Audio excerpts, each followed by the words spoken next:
Everyone I welcome to all of in this video. Students, आज की इस class में हम करने वाले हैं questions forest and wildlife के ऊपर। और ये जेकेएसएसबी वाइल्ड लाइफ कार्ड का जो एग्ज़ाम है उसके लिए काफ़ी इंपॉर्टेंट आज का ये सेक्शनल टेस्ट 1 हमारा रहने वाला है, जिसमें हम 20 क्वेश्चन डिस्कस करेंगे for JKSSB point of view से। क्वेश्चंस का लेवल जो होगा वो जेकेएसएसबी लेवल का ही। फिलहाल तो सेक्शन टेस्ट में हमने थोड़े ईजी क्वेश्चन रखे हैं। सेक्शन जो टेस्ट 2 होगा उसमें हम थोड़ा लेवल को अब धीरे धीरे कर देंगे। तो सबसे पहले ये जो वीडियो हुआ डिपेंड रहेगा आपके स्टूडेंट सभी के ऊपर, रिव्यू के ऊपर। कितने सारे बच्चे इस वीडियो को ज़्यादा से ज़्यादा शेयर करते हैं और कमेंट बॉक्स में 20 क्वेश्चंस में से कितने क्वेश्चन उनके सही होते हैं अगर वो बताएंगे, आगे ही हम इसके बाद चलेंगे। तो चलिए स्टार्ट करते हैं। जम्मू कश्मीर की जनरल नॉलेज जो है उसका लिंक आपको डिस्क्रिप्शन बॉक्स में मिल जाएगा, तो जल्दी से जाके जम्मू कश्मीर का जनरल नॉलेज भी आप ज़रूर देखें। स्टूडेंट, फर्स्ट क्वेश्चन जो हमारी स्क्रीन के ऊपर है कि which book keeps the official global record of endangered species? Endangered species का रिकॉर्ड रखने वाली बुक का नाम क्या बताएं? तो उसका नाम क्या है? Red data book. अब जो रेड डेटा बुक थी ये पब्लिश कब की गई? 1964 में। इसके ऊपर भी क्वेश्चन पूछा जा सकता है। और किसके द्वारा ये पब्लिश जो करी गई थी? IUCN। ठीक है, IUCN का मतलब क्या है था कि भाई international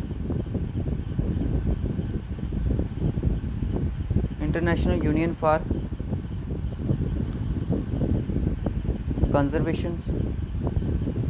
conservation of nature and natural resources, यही मतलब था इसका।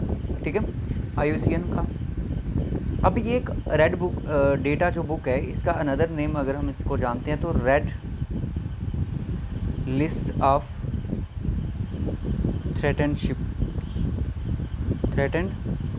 स्पीशीज़, वो स्पीशीज़ जो कि ख़त्म होने की तादाद पर है।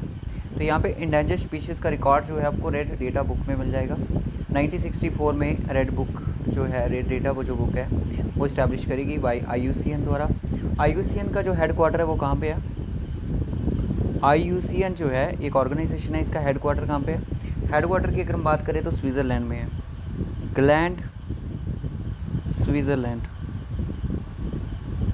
ठीक है, इसका ये हेड क्वार्टर है, ग्लैंड स्विट्ज़रलैंड में इसका क्या है? हेड क्वार्टर है। इस्टेब्लिश की बात करूँ तो ये जो IUCN है इस्टेब्लिश कब होता है? 1948 को। 1948 को क्या किया जाता है? इस्टेब्लिश इसको किया जाता है। ठीक है, बस इसमें इतना सही था। और हाँ, अगर आपको ये पूछे कि भाई IUCN जो है पब्लिश्ड किसके द्वारा किया गया, कौन पर्सन थे इसको पब्लिश करने वाले थे? जुलियन हुसले नाम था। कब किया गया? 1948 में। हेड क्वार्टर कहाँ पे है? स्विट्ज़रलैंड में। स्विट्ज़रलैंड में इसका क्या है भाई? Head quarter. ये चीज़ें काफ़ी ज़्यादा इंपॉर्टेंट है, छोटी छोटी। क्वेश्चन नंबर 2 पे चलते हैं। अगर हम चीज़ों को कंजर्व कर रहे हैं, कंजर्व का मतलब हो गया चीज़ें जो है जैसे इन्वायरमेंट को प्रोटेक्ट करने के लिए, इन्वायरमेंट को सेव करने के लिए, हेल्थी रखने के लिए हम क्या करते हैं? फॉरेस्ट को सेव कर रहे हैं, स्पीशीज़ जो हैं डिफरेंट को सेव कर रहे हैं। तो विच of the following is the purpose of conservation? Increasing hunting areas को बढ़ाने के लिए तभी हम कंजर्व कर रहे हैं? नहीं।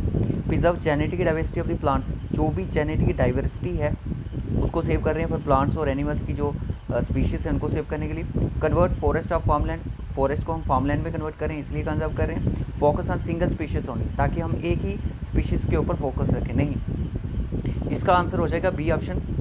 ठीक है, कि प्रिजर्व कर रहे हैं जेनेटिक डाइवर्सिटी ऑफ प्लांट्स और एनिमल्स की, जो ये जेनेटिक डाइवर्सिटी है। ठीक है, ताकि एक प्लांट से हमें दूसरा प्लांट, एनिमल से आगे, इस तरह से इनकी जनरेशन हमें आगे भी इन फ्यूचर में देखने को मिले। एंडेमिक जो स्पीशीज़ होती है उसका क्या मतलब होता है? वो स्पीशीज़ जो कि आपको एक पर्टिकुलर एरिया में देखने को मिलती है। इसका मतलब यही पढ़ा था आप लोगों ने, species found only in a particular geographical area. देखो, अगर कोई भी स्टूडेंट यहाँ पे इस क्लास को देखने आएगा तो ये बेसिक क्वेश्चन है, ज़्यादा हाई लेवल के क्वेश्चंस नहीं है, सिर्फ बेसिक नॉर्मल क्वेश्चन। अगर आपको इनमें से भी क्वेश्चंस नहीं आते होंगे तो समझ लेना आपको बहुत ज़्यादा तैयारी करने की ज़रूरत है। नेक्स्ट क्वेश्चन कि the first species to live on new land formed by volcanic eruption. Volcanic lava, देखो मान लो कि कहीं किसी जगह पे क्या होता है? वोल्केनिक इरप्शन होती है। कुछ समय के बाद, कुछ सालों के बाद वहाँ पे क्या होता है कि कोई नई स्पीशीज़ आती है वहाँ पे सर्वाइव करने के लिए। तो जहाँ पे फर्स्ट स्पीशीज़ लाइव करेगी, न्यू लैंड जो फॉर्म्ड की गई होगी किसके द्वारा? वोल्केनिक लावा द्वारा। ठीक है, 200 साल 400 साल के बाद जो भी वहाँ पे कोई एक लैंड जो होगी वो सुइटेबल होगी किसी स्पीशीज़ के लिए, उस स्पीशीज़ का नाम क्या होता है? बॉइनस स्पीशीज़। ठीक है, ये इंपॉर्टेंट है। Which animal does project tiger aim to protect primarily? कौन से एनिमल का कौन सा जो प्रोजेक्ट टाइगर है उसको प्रोटेक्ट था कि किस टाइगर को, किस एनिमल को प्रोटेक्ट करना था? प्रोजेक्ट टाइगर का जो एम रखा गया, रॉयल बंगाल टाइगर का था। ठीक है, अब आपको पता है कि पहला जो नेशनल पार्क था वो कौन सा था? Jim Corbett national park. और इसका एक नाम और है, वो क्या है वो आपने कमेंट बॉक्स में बताना है जल्दी से। ये कहाँ पे? उत्तराखंड में है। ठीक है, और यहाँ पे आपको देखने को मिलेगा रॉयल बंगाल टाइगर। जब ये इस्टेब्लिश किया गया रॉयल जो जिम कॉर्बेट नेशनल पार्क, तो इसमें क्या किया गया? रॉयल बंगाल जो टाइगर है उसको कंजर्व रखा गया, उसके लिए प्रिजर्वेशन के लिए।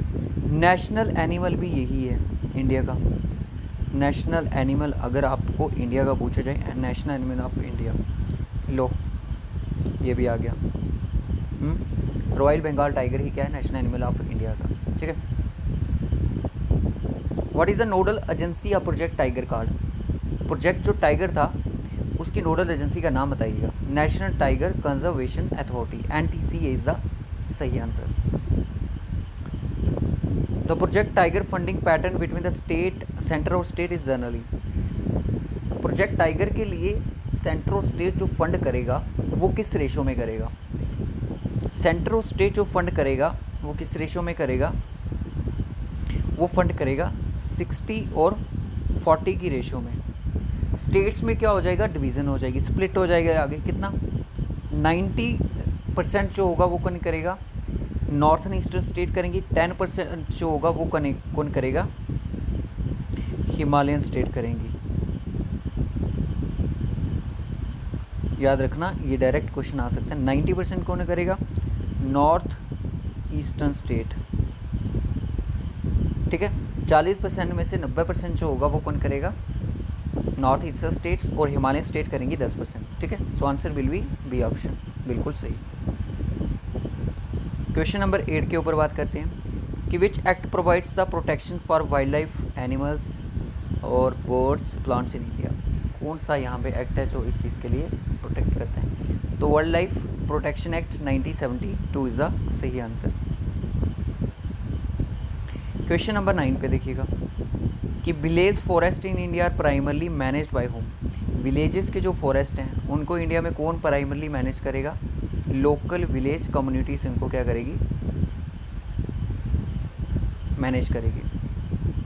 Who introduce the concept of biodiversity hotspot? अब आपने मुझे क्वेश्चन का आंसर देखो, जितने में मैं आपको होमवर्क लिख रहा हूँ इनका सभी में आपने क्या करना है? कमेंट बॉक्स में जाके इनको भर देना है। चाहे गूगल से ही कॉपी करके पेस्ट कर दो, पर भर दो, कमेंट बॉक्स में भर दो इन क्वेश्चंस के साथ कि टोटल इंडिया में कितने हॉटस्पॉट हैं। लो, टोटल हॉटस्पॉट ऐसे गूगल पे सर्च करो जाके, टोटल हॉटस्पॉट इन इंडिया, अगर जिसको नहीं आता है ताकि उसको भी एक बार वो खुद से सर्च करेगा, समझ आ जाएगा उसको। ठीक है, बायोडाइवर्सिटी का तो नॉर्मन मेयर्स से ये कंसेप्ट दिया था। कब दिया था? 1988 में। इंपॉर्टेंट क्वेश्चन है एग्जाम पॉइंट ऑफ व्यू से। क्वेश्चन नंबर 11 कि लैंड में व्हाट परसेंट ऑफ लैंड जो है अर्थ में कितना परसेंट जो है फॉरेस्ट को कवर करके बैठी है? लैंड कुछ पार्ट है, मैक्सिमम तो वाटर ही है। कितना परसेंट लैंड जो है जिसमें फॉरेस्ट ही फॉरेस्ट है? तो 31% इज़ द आंसर।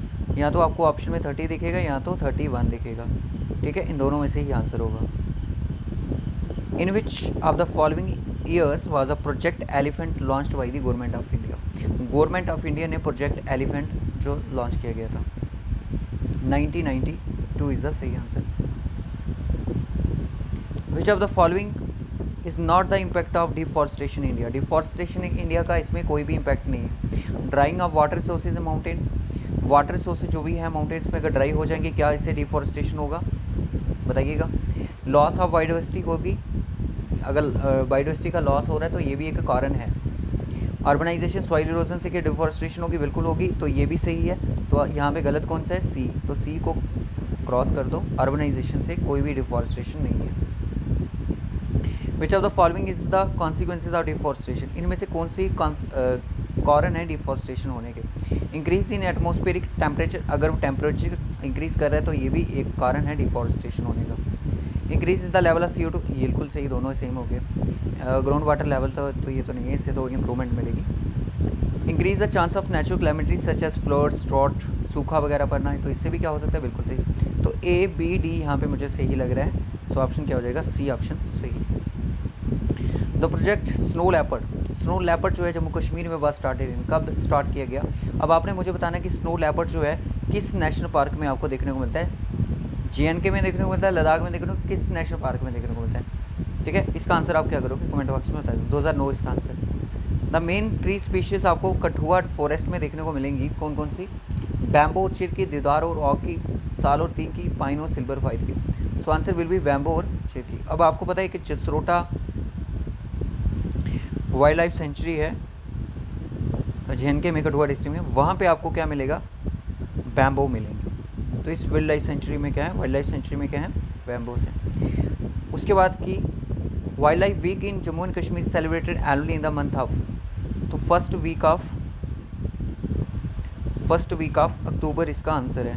देखो आप आंसर मैं इसलिए जल्दी जल्दी बता रहा हूँ, वीडियो को पास करके भी आपका आंसर अपने दिमाग में मार्क कीजिएगा, तो आपको पता चल जाएगा कि इस टेस्ट का सेफ स्कोर क्या था। ठीक है, which migratory bird species visits Hokersar wetland in winter.